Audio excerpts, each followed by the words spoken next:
I'll set the scene real quick.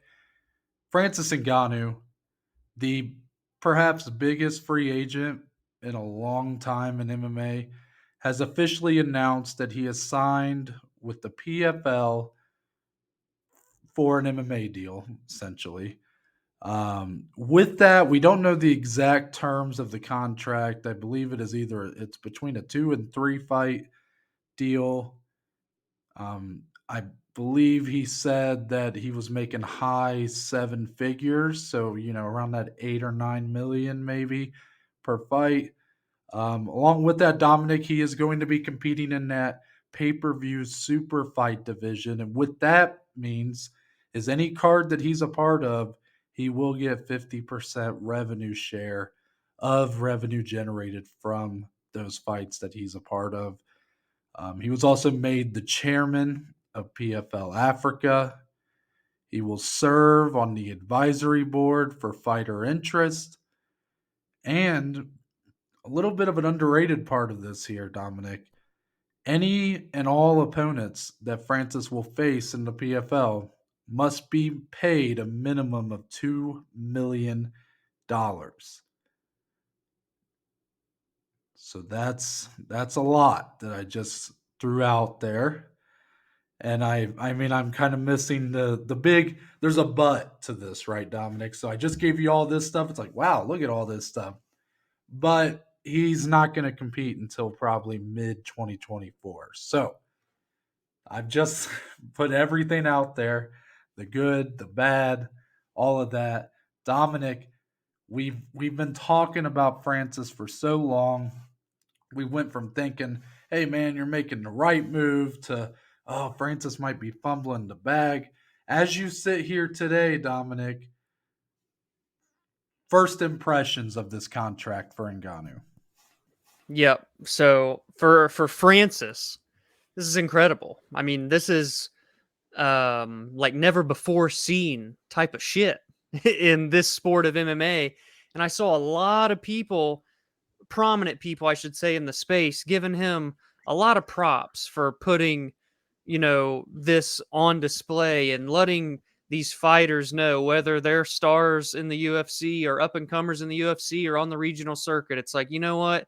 If you can kind of just grind, stay steady, believe in yourself, trust yourself, bet on yourself, things like, I'm not saying everybody's going to get this, but that's the type of precedent that he really set here. And just really, he wanted to represent MMA athletes. And I believe that to my core. It was never about who he did and didn't want to fight or anything like that. People still are sharing that narrative. Bullshit. This was about him betting on himself and wanting to represent his community of athletes and his fighters. And he got the job done, man. This is crazy stuff. The freaking the pay-per-view splits and his opponents getting a bag full of money, being a spearheaded chairman for PFL Africa. Even though they broke into Europe this year, now they got their next region. He's going to be an advisor for other PFL athletes. I mean, I can't find a negative for Francis, but I can't help but wonder, Noah, and you posted on our Twitter, shameless plug at the Bajma above my head again. You said everybody's talking about this deal from Francis's perspective, but no one's talking about if this is a good idea for the PFL. And I love that viewpoint, and I want you to share that and elaborate that for the people. Well, thank you, Dominic. You're kind of rolling out the red carpet for me. I will just say, yeah, I completely agree. Like, based off what Francis had kind of said he wanted, right? Based off of what he said he wanted to get out of his next contract, he literally cannot lose. He can't lose here.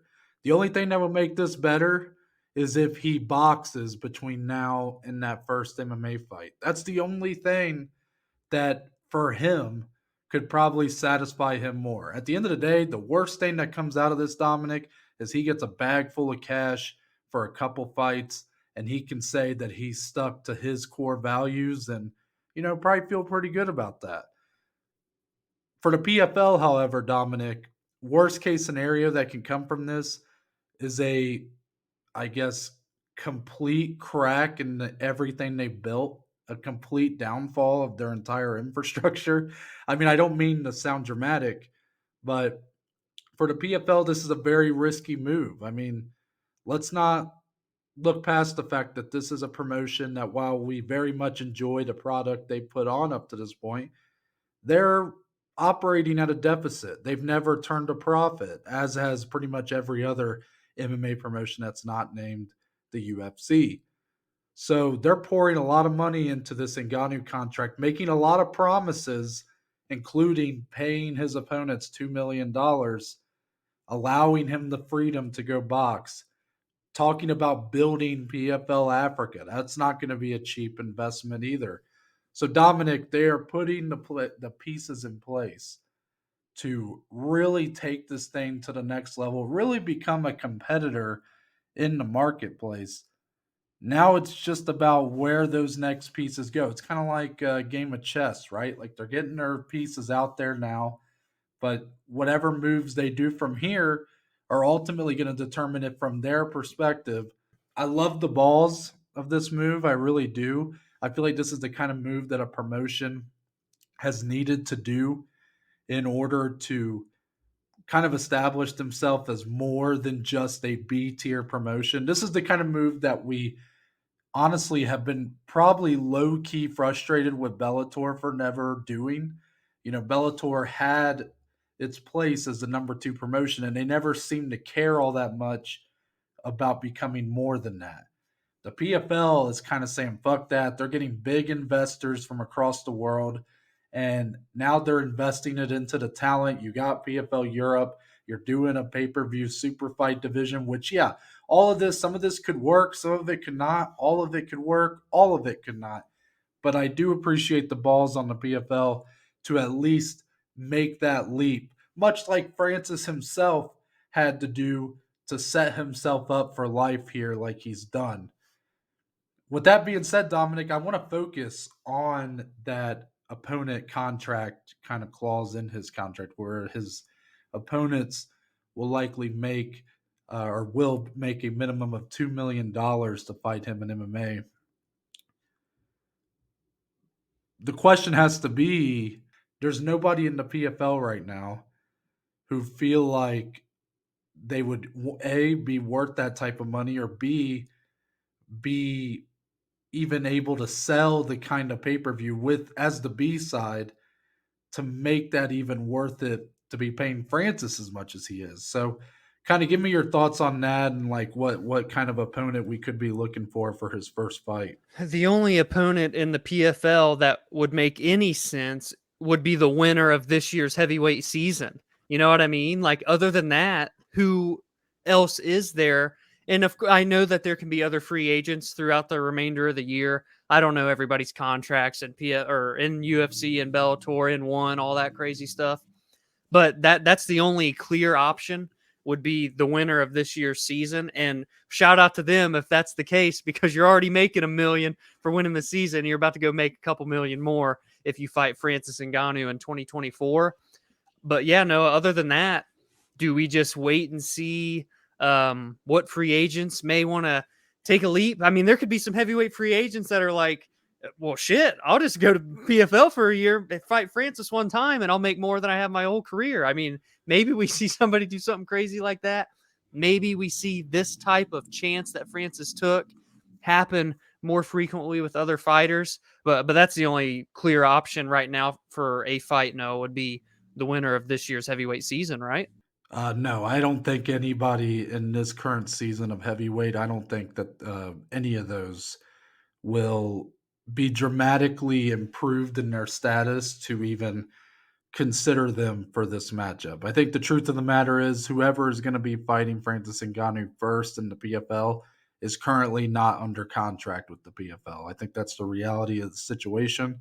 I think that this is part of the reason of putting this in Ngannou's needs. It's not just because Ngannou wants to get back to the fighters he's taking on and just his fellow fighters. PFL look at this as a smart investment because basically all these details are out there right now. And you just told every heavyweight across the MMA globe, hey, you can come here and fight Francis Ngannou for $2 million. Don't think that some of these guys in the UFC, in Bellator, in One, hell, even in boxing, maybe. So I don't know who it could be. You're right. There's a lot of contract, mumbo jumbo that we are not privy to. So I have no idea who has that kind of contract status coming up.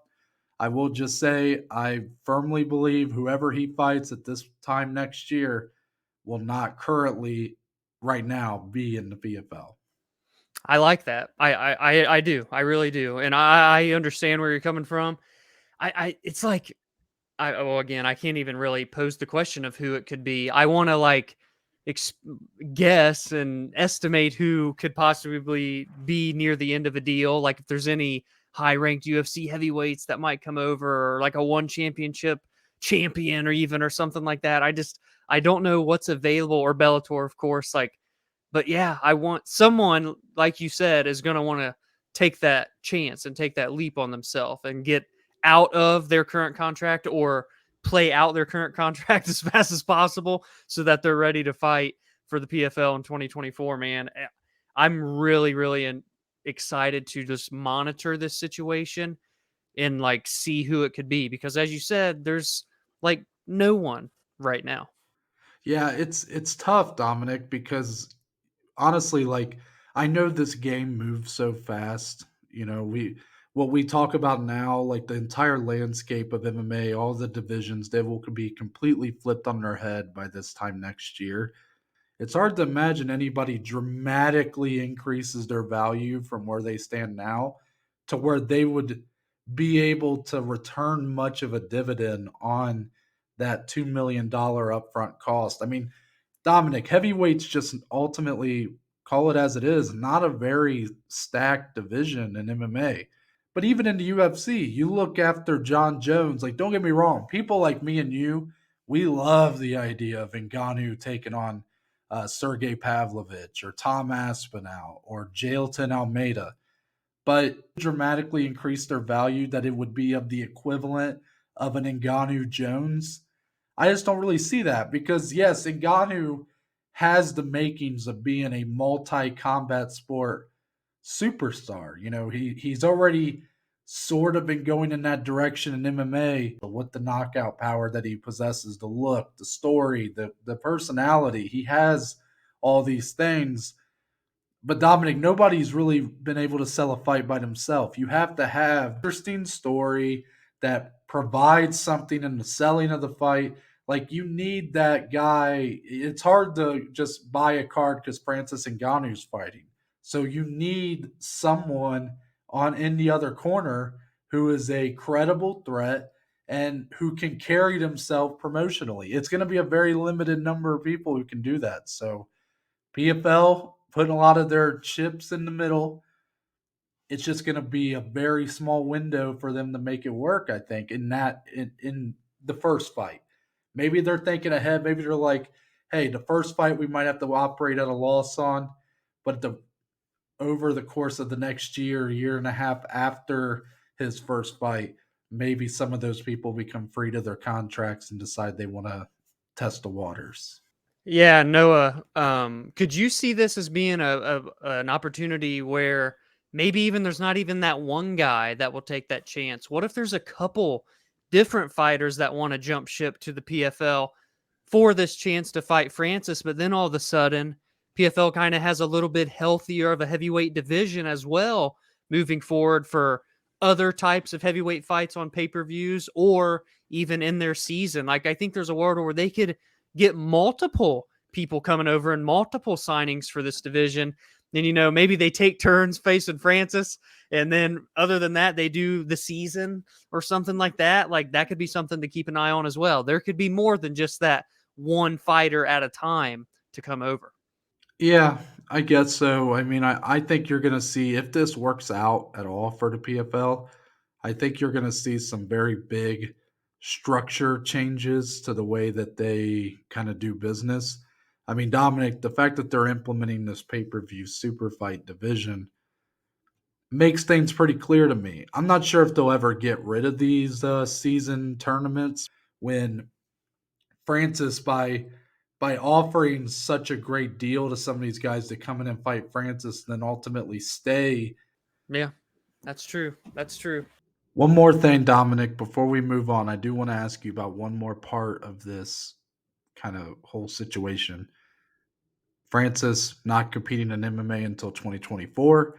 A lot of people, myself included, and I'm assuming maybe you as well, we kind of think that means Francis is going to really pursue a big boxing fight between now and then. So, two-part question here. First part, do you think that's a good idea for him to take that more probably risky endeavor in the boxing before even making that PFL debut? And the second part to that question, if he doesn't get a big boxing fight and instead we just wait to see him until mid 2024, making it over 2 years since the last time he competed, is that going to hurt him as well? Give me your thoughts on all that. I think him doing boxing and like losing, let's say, would not hurt him as much as just not doing anything the rest of the year. Then and for him, it's like, well, I can just go make a bag real quick while I'm waiting for PFL to find my opponent for 2024 as well. So I hadn't even really thought about that either, funny enough, until you brought that up. But now that you put it into my brain, yeah, I could definitely see him pursuing it, especially when it's part of his contract. PFL, no issues here, buddy. Go ahead and do your thing. We'll be waiting for you in 2024. And you're more plugged into the boxing space than me. I did see where someone said they were kind of just withdrawing their name from the Francis Ngannou sweepstakes, if you will. So I don't know who's necessarily all out there to do it, between now and December, let's just say before the end of the year. But I'm sure there's somebody that would maybe want to dabble into that for their financial gain at least. So I think he probably should do that. Like if he just sits out and like they just bring him on a couple broadcasts here and there, like I don't know. That doesn't really do anything for me. I feel like we need to see him compete. We already haven't seen him compete in general in forever. Like I want to see how he's looking physically. How's he moving? I mean, he's like 36 years old now too. So I kind of want to see him do something, Noah.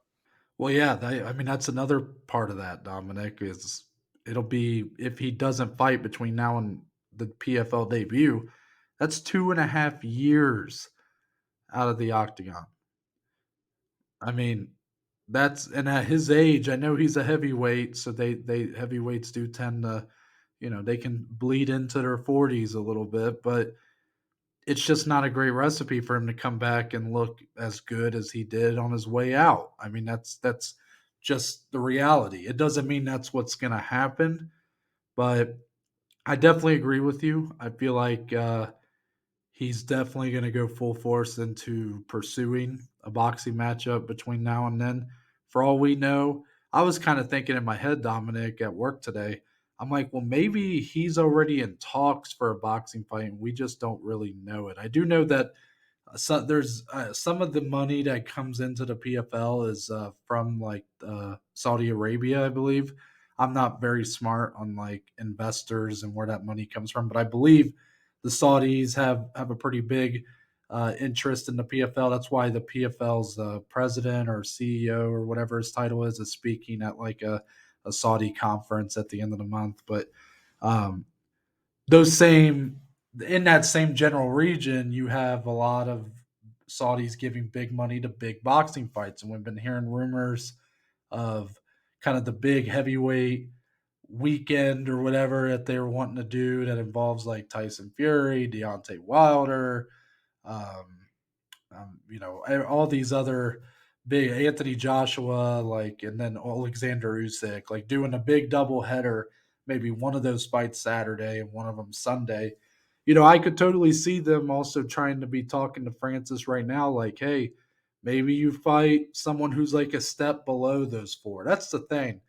Let's try to, as a the fan base, I feel like if he gets announced for a boxing fight with like a Dillian White, a guy who's like outside the top four, probably in that 5 to 8 range at heavyweight, I feel like you're going to see a lot of the same fans on Twitter who are attacking him or at least acting like this is at all a failure of a missed opportunity for him to go to the PFL. I think those same people are going to be saying, well, look at that. He couldn't get a fight with one of the real top guys in the heavyweight division in boxing. So I think as a collective, we just need to keep our expectations in check because he did call out Tyson Fury though on Twitter today, but it's just the longer it goes on, the less likely it looks like any of those real top guys are going to want to fight him because truthfully, Dominic, some of those guys at the top, they don't seem to really want to fight anybody. That's the problem. So, Francis, you want to box? This is what you're going to get. You're going to get a lot of guys that are talking like they want to fight you, and then when it comes time for contracts to be signed, all of a sudden there's rematch clauses. There's, oh, this fight needs to be under this promotion and aired on this network, and then the other networks like, no, I want this fight. The politics of boxing, Dominic, it is a bitch. Hmm. Yeah, that's disappointing for me to hear because I'm more of the outside looking in on the boxing perspective, and I'm on the MMA side wanting Francis to get into it. But I'm definitely intrigued. My ass will be watching. Hopefully, something gets done. He can't sit on the sidelines, Noah. That's not good for him. I don't think that's good for the PFL. The perfect storm for the PFL is Francis, I think, boxing and, of course, winning. You're not saying that's going to happen, but for the PFL's sake, winning a boxing match and putting him on some of their shows, some of their broadcasts, hitting some PFL Africa content, whatever that could be. Things like that would be like the perfect storm for the PFL side of things for sure. And this is a perfect